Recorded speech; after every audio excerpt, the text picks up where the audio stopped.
আজকে আমি সারাদিন রাগাবো আমার ভাগ্নিকে। যদি মামা আমাকে রাগাতে না পারে তোমরা লাইক করবে, যদি আমি ওকে রাগিয়ে দিই তোমরা সাবস্ক্রাইব করবে।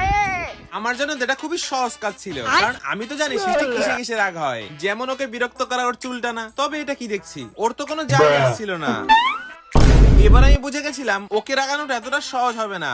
আজ তো ফুল জেতার মুডে ছিল, তবে আমিও তো কম হারামি না। তো সৃষ্টির সব থেকে বেশি রাগ হয় যখন ওর প্রিয় খাবারটা খাচ্ছে আর খাবারটাতে গিয়ে কেউ ভাগ বসায়, আর আমিও সেটাই করেছিলাম। ওর সমস্ত চিপস গুলো আমি কেড়ে খেয়ে নিয়েছিলাম। তবে আমি তো ভাবতেই পারিনি যে এরপরে এমনটা হবে। ও তো আমাকে মারার জন্য আমার পিছনেই পড়ে গেছিল, আর তখন একটা প্রবলেম হয়ে গেল। সৃষ্টি আমাকে কিছু এমনটা বললো। আমি কান্না করছিলাম, গাধা রাগ করিনি। এইবার তো কথা এগোতে চলে এসছে। এইবার দেখ আমি কি করি। এদিকে দেখলাম সৃষ্টির ছুটির হোমওয়ার্ক করছিল, আর আমি সোজা গিয়ে খাতায় হাত বসিয়ে দিলাম। কায়দা মেরা হেগা তা ফায়দা মেরা হেগা। আর এরই পরে হোমওয়ার্কের খাতাটা টেনে ছিঁড়ে দিলাম। হ্যাঁ, সৃষ্টির তো কোনো যাই আসলো না। ও তো নতুন পেজে হোমওয়ার্ক করা শুরু করলো। তো সৃষ্টি জিতলো যেহেতু তোমরা সাবস্ক্রাইব করে দাও।